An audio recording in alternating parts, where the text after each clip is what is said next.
Degree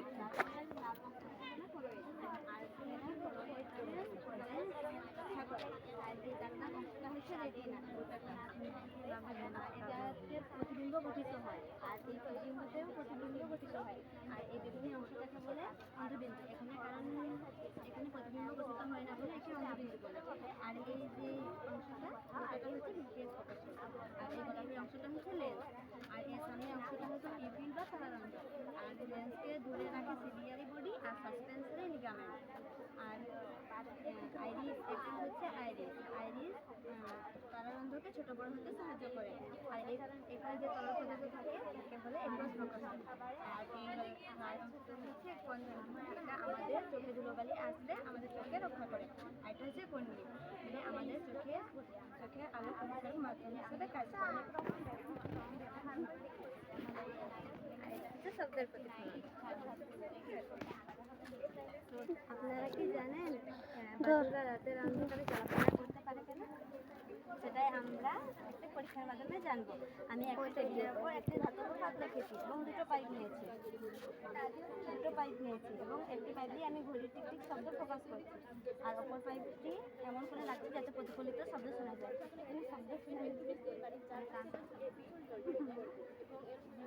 এর থেকে আমরা বুঝতে পারি আপতন কোণ এবং প্রতিফলন কোণ সমান হয় এবং আপতিত শব্দ, প্রতিফলিত শব্দ এবং অবিলম্ব একই সমতলে থাকে।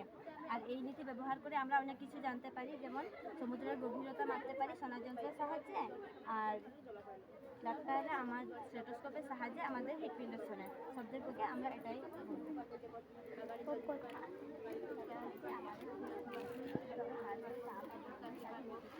আমরা যখন শ্বাস নিই বা ভ্রমণ করি তখন আমাদের চলে যায়। আমরা যখন শ্বাস ছাড়ি বা চলছে যাই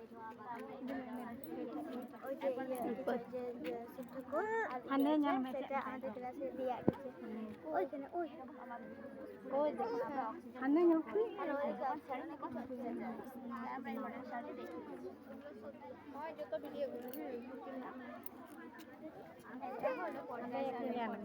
হলো এমন একটি সারণী যেখানে তাদের গুণাগুণ অনুসারে সাজানো হয়েছে। আর এই পর্যায় সারণী প্রথম তৈরি করেন বিজ্ঞানী ডিমিত্র মেন্ডেলিভ। তিনি মৌলগুলিকে তাদের পারমাণবিক ভর অনুযায়ী সাজিয়েছিলেন এবং ভবিষ্যতে আবিষ্কৃত হবে এমন কিছু মৌলের কথাও আগে বলে দিয়েছিলেন।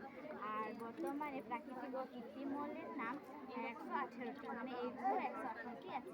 আর এই সারণীতে মোট পর্যায় আছে 4টি আর শ্রেণী রয়েছে 18টি, এগুলোকে শ্রেণী বলে। আর এই মানে মৌলগুলিকে প্রধানত 3 ভাগে ভাগ করা হয়, ধাতু, অধাতু আর ধাতু কল্প।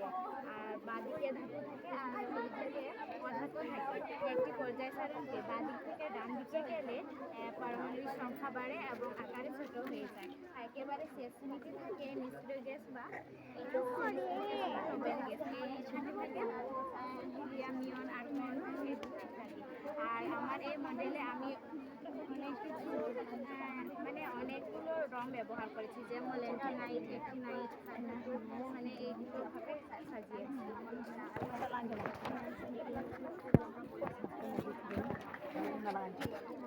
নমস্কার, আমার নাম পুষ্পাঞ্জলি মুর্মু। আমার নাম সাইন্টিফিক স্কুল। আমরা নবম শ্রেণীর ছাত্রী। আমরা একটা প্রজেক্ট তৈরি করেছি যেটা হচ্ছে আমরা কীভাবে বৃষ্টির জলটাকে সংরক্ষণ করবো। বর্ষাকালে দেখা যায় একটু বৃষ্টিতে বাড়ির চারপাশে বা ছাদে প্রচুর জল জমে যায় এবং এর ফলে প্রচুর মশা চলে আসে, তারপর প্রচুর দুর্গন্ধ ছড়ায়। তাই আমরা ওই বৃষ্টির জলটাকে যদি সংরক্ষণ করে কোনো কাজে লাগাতে পারি তাহলে বৃষ্টির জল অপচয় হবে না। তাই আমরা এই প্রজেক্টটা তৈরি করেছি যে কীভাবে বৃষ্টির জলটাকে সংরক্ষণ করবো। প্রথমে আমরা ছাদ থেকে বৃষ্টির জলটাকে পাইপের মাধ্যমে আমরা রিজার্ভারে জমা করে নেব। তারপর সেখান থেকে আমরা জলটাকে ফিল্টার করে তারপর ট্যাঙ্কিতে জমা করে নেব এবং সেখান থেকে জল নিয়ে আমরা প্রচুর কাজ করতে পারবো, যেমন বাগানে জল দিতে পারবো, গাড়ি পরিষ্কার করতে পারবো, বাথরুমের জন্য ব্যবহার করতে পারবো, কাপড়ও কাচতে পারবো। প্রায় কিন্তু বর্ষাকালে বেশিরভাগ গ্রামে কারেন্ট চলে, তাই আমরা সেটার জন্য ব্যবস্থা করেছি যে রিজার্ভার থেকে সরাসরিভাবে হ্যান্ড পাম্পের মাধ্যমে ওই জল নিয়ে কাজ করতে পারি, যেমন গাড়ি ধোয়া, বাগানের জল দেওয়া, বাথরুমে ব্যবহার করতে পারি, ইত্যাদি কাজে ব্যবহার করতে পারি।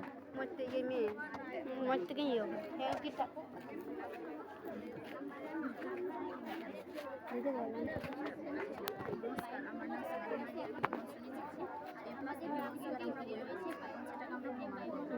নাম বর্গক্ষেত্র নিয়েছি, একটা দৈর্ঘ্য হচ্ছে 10 সেন্টিমিটার আর একটা দৈর্ঘ্য হচ্ছে 5 সেন্টিমিটার। আর দুটো আয়তক্ষেত্র নিয়েছি, একটা দৈর্ঘ্য হচ্ছে 10 সেন্টিমিটার, প্রস্থ হচ্ছে 5 সেন্টিমিটার। সেটাকে আমরা সমান করে নেবো, যেমন a square plus b square সমান 2ab, যেটা 2ab আছে, a square plus b square সমান 2ab, 2ab আছে, সেটাকে আমরা সংখ্যার রেখা দিয়েও বোঝাতে পারি, যেমন 10 প্লাস 5, 10 হচ্ছে দৈর্ঘ্য হচ্ছে 10 সেন্টিমিটার আর প্রস্থ হচ্ছে 5 সেন্টিমিটার। সেটাকে আমরা সমান করে একটা বর্গক্ষেত্র পেয়েছি, 10 প্লাস 5 হচ্ছে 15 সেন্টিমিটার একটা বর্গক্ষেত্র পেয়ে যাচ্ছি আমরা। এই স্তরে উচ্চতা বৃদ্ধির সঙ্গে সঙ্গে উষ্ণতা বাড়তে থাকে।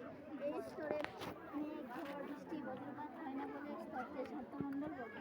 বিশেষ প্যারটি থার্মোস্ফিয়ারের উপর থেকে প্রায় নমস্কার, আমার নাম সোনালী মার্ডি, আমি নবম শ্রেণী পর্যন্ত a plus b whole square আমরা বই স্তরে পড়েছি, উষ্ণতা সেটাকে আমরা ডিগ্রি প্রমাণ সেন্টিগ্রেড থেকে করব। মাইনাস দুটো বর্গক্ষেত্র নিয়েছি, একটা দৈর্ঘ্য হচ্ছে 10 সেন্টিমিটার আর একটা দৈর্ঘ্য হচ্ছে 5 সেন্টিমিটার। আর দুটো আয়তক্ষেত্র নিয়েছি, একটা দৈর্ঘ্য হচ্ছে 10 সেন্টিমিটার আর প্রস্থ হচ্ছে 5 সেন্টিমিটার। সেটাকে আমরা সমান করব, যেমন a square plus b square সমান 2ab, যেহেতু 2ab আছে, 2ab, a square plus b square সমান 2ab, সেটাকে আমরা সংখ্যার রেখা দিয়েও বোঝাতে পারি, যেমন দৈর্ঘ্য হচ্ছে 10 সেন্টিমিটার, প্রস্থ হচ্ছে 5 সেন্টিমিটার।